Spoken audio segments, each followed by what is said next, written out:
So thank you very much. I suppose I just clicked the middle button, right? Okay, good. So yeah, I'm Sebastien Eskenazi, and I'm going to talk to you about crafting your tech strategy. We have talked about a lot of things in these 2 days, a lot about AI, stable diffusion, Midjourney, etc. And actually, that annoys me sometimes because there's just a lot more to technology than stable diffusion and Midjourney and ChatGPT. So that's what we're going to talk about today, is like opening your mind a bit, getting you to know a bit more about the whole horizon, or the whole landscape of what technology can be. What you're looking at here is $250,000. And obviously, when I come to my boss and I say, hey, can I spend $250,000 to buy some computers? He usually asks me why. And then I get the CFO to ask why, and then I get the CEO to ask why. And that's where having a strategy comes in, because then I can justify why. So that basically having a technology strategy. I suppose some of you have also had a boss saying, hey, what are we going to do about AI? My personal answer is, hey, that's the wrong question. The real good question is, what are we going to do about technology? Because again, there is more to it than just AI. And if there is one takeaway from this presentation, it's really that.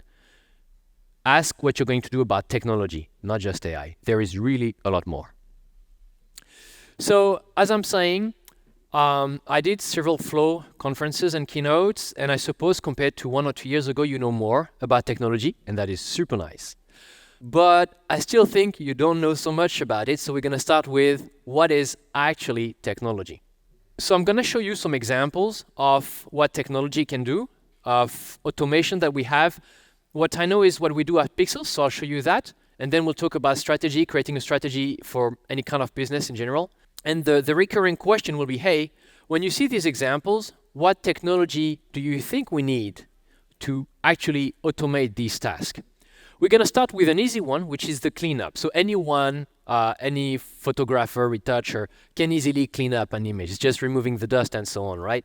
So here you see, we remove the dust on the shirt. On that shoe, we remove the glue marks and some of the dust inside the shoe. And here comes the question. What do you think we use to do that? Any ideas? No, I just said it's automated, so we're not using Photoshop. You would use Photoshop, but I don't. All right, so I'll cut to the chase a bit. We use an AI mask that will identify the retouching locations. So we have an AI that will do masking for e-commerce, you know, your normal product mask. And we use something very similar to identify the locations that need retouching, that need cleaning up. And then we use an in-painting AI to do the retouching itself. Now, what you need to understand is whenever you hear in-painting, that means generative AI. In-painting is a type of generative AI, but it's nothing like stable diffusion or Midjourney that we're using here. So that's why I say it's not based on any kind of diffusion technique. It's something different. It actually works better than stable diffusion for our use case. So that's why I think it's important to be aware of these things. Sometimes another case is you have your photo studio and it needs to be flexible. Hey, I want to add a background or something, and sometimes it doesn't fit perfectly, and you can have a gap between your wall and the floor or between two walls. And you would really like that gap not to be distracting on your images. So we can do exactly that. So you see on the left, you have a gap between the wall and the floor, and then we remove it, right? Here is another example.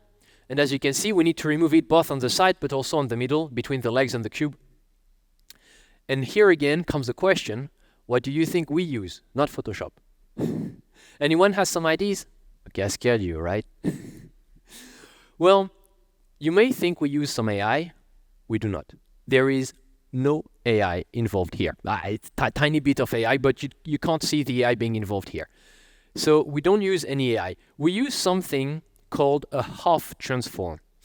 So from the original image, we're going to look at the gradient and convert the gradient into a raster image on the left. And for the computer, this is just pixels, It doesn't understand there are 2 or 3 lines in there. And then we use the Hoff transform to convert that raster image from the left into the image in the middle with the sinusoids, and the bright spots, they highlight the lines. And then the computer can detect, hey, there are 3 lines. And then we use a ton of other fancy handcrafted computer vision algorithms to do the whole retouching that you have just seen. And that will get us to somewhere around 60% what we call bypass rate, meaning that 60% of the time the output of the automation is plain perfect. There is no question about it, it's just good. Again, as you see, we don't need AI to do this kind of retouching. But we are perfectionists and we have some demanding, you could say, or like picky customers sometimes. And it is true that on the intersection between the line in the background and the product, sometimes on the side you have some tiny artifact, like 2-3 pixels. And so for this tiny artifact, we use the same in-painting AI as we used before to fix them. And then that gets us to 70% perfect outputs in general. Okay. Symmetrize. This one is one level up. Yes. Any questions? Really, I think it's going to be, one level up. Let's see that. So symmetrizing is basically you shoot on mannequin and you don't want to spend 10 minutes while shooting to make it just perfectly symmetrical, right? But on the website, you would really like it to be symmetrical so the customer is not distracted by, hey, why does it look a bit weirdly shaped? And so we do exactly that. Yes. So as you can see, when we do the symmetrization here, the pattern of the garment, of the bra, is not damaged. I mean, you still see the pattern the way it is. Another example here is this dress. And the challenge with this dress here is that, hey, sure, you got to symmetrize, but the ruffles on the bottom, symmetrizing maybe not so much, right? And so we see the output that we make. It's a bit distorted in places, but overall, that would be pretty easy to fix still. And so we're pretty proud of that automation. Another example here is the jeans. Jeans have a very, very fine texture. They can have also text on the label. And when you symmetrize them, you want to retain that texture. You don't want to like mash it up, blur it. And you can see here that we actually managed to do that. Now, how do we do that? I'm not going to ask you anymore. I learned my lesson. We use a super fancy thing called dynamic time warping. Back to the Future. It's the real name. It's called dynamic time warping, the algorithm we use.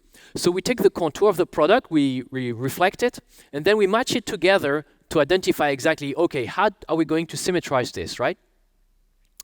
And once we have done that, yes, this time we do use an AI to symmetrize, to do the warping, right? But not an AI that was designed 40 years ago. It doesn't have to be the fancy, hypey thing you've just seen on Facebook or LinkedIn or whatever. The AI we used was designed when you had the Apple III on your desk. That's how old that AI is. And it turns out it's actually the best AI we could find for the job.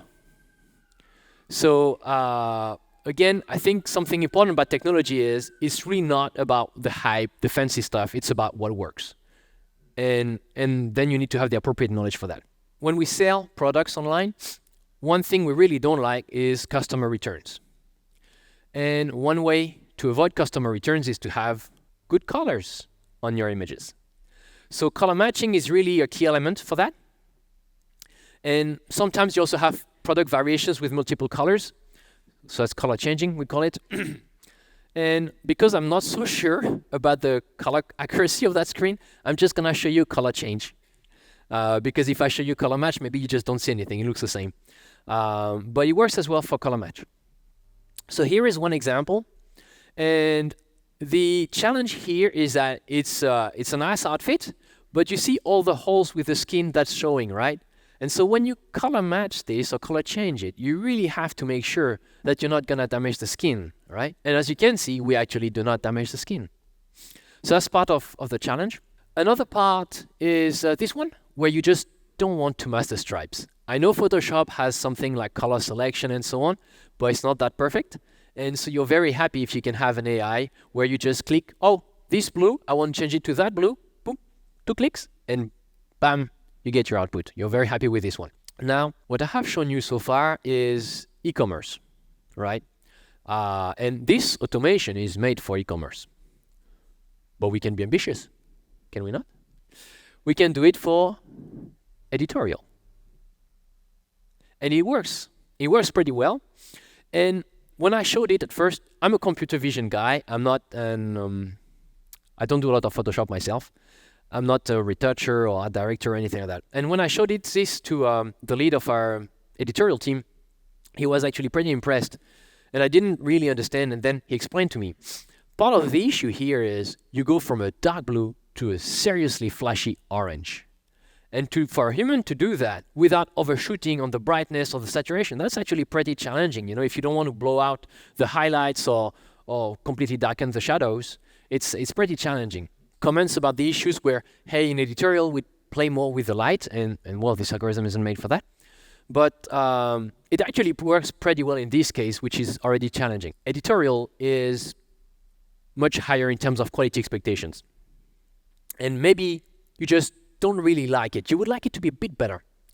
And oftentimes when you go to an online website that offers you some kind of retouching like this automated, you just get an image as an output and you're like, yes, it's very nice, but I can't really do anything with it if I want to fix it. Not with this one. This is a Photoshop adjustment layer, curves adjustment layer with a mask.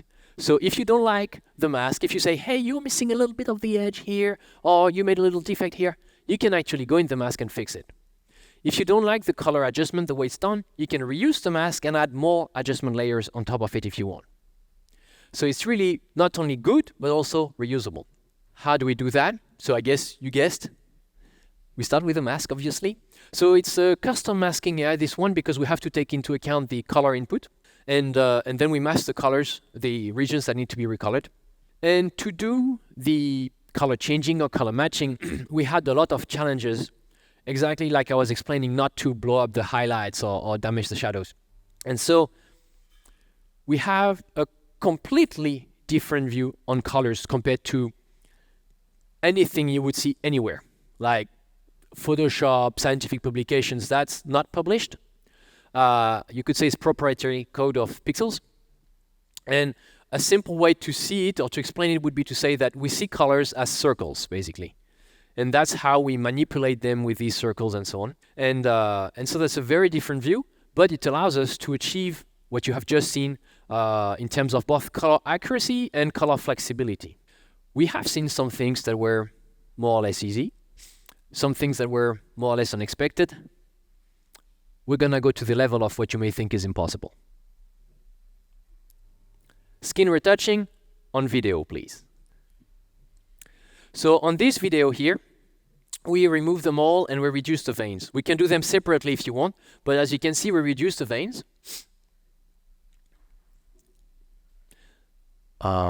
Yeah. And here we remove the bruise on the face. And here we remove the tattoo. There are a bit some issues because the tattoo is on the edge of the arm, so that's a bit more challenging. And we did this pretty quickly, actually. But yeah, we can remove tattoos as well. And whenever I talk to people about video, oftentimes they tell me, hey, it's very annoying to cast a model for video because we can't do any retouching. And you never ask us to do any retouching anyways because you just don't think it's possible. So I figured, hey, I'm going to do that. And then now you can ask us to do it. Just to clarify, by the way, otherwise the sales team will kill me. We don't currently offer that service, but feel free to ask for it anyway and we'll manage somehow. But yeah, so you can do skin retouching and I suppose some other kind of retouching on video. Now, how do we do that? Well, this one is actually not automated. Yeah, it is automated. Sorry, I'm wrong. It is automated. What we do is we retouch some frames and then boom, the rest of the video is retouched. And so we just take off-the-shelf video editing, also called rotoscoping software, from the movie industry. And so here are 4 examples of them. For the videos I have shown you, we used Mocha Pro and DaVinci Resolve. And as you can see, works pretty well. Just, you don't have to redo it all. Sometimes just take it off the shelf. The movie industry has been here for decades. You see the visual effects they have is pretty good. And so just reuse that. Okay, that has been a lot to take in. We have been around, I think, a big part of the technology landscape. And I figure maybe I just give you some time to let that sink in a bit. So here is, you could say, an overview of my world at Pixelz. It's all the automation we have done. Some of it is relying heavily on AI, some not so relying on AI, non-AI even. As you have seen, AI is not one AI, but there are multiple kinds of AI. It can be new, it can be old. So I think it's really important to really open your mind to the fact that, hey, it's not just about the fancy AI you've just heard about. That's really a key element. Let's move on to the next part, the one the title was about the strategy. Now that we know what technology really is, we can actually think about making a strategy about it. And when you have seen all that I've shown you, you may be like, yeah, I want to do it. And 2 seconds later, you realize, wait a minute. Are there photographers around among you? I suppose there are some photographers. Can you raise your hand? Yeah, right. Are there some stylists maybe also? If someone comes to you and asks you to do that, how do you feel about it? Can you do that? No, all right. And that's exactly the thing. Is, yeah, I want to do it. Yeah, but who can do it? And the issue you have is the expertise to do this is extremely hard to find.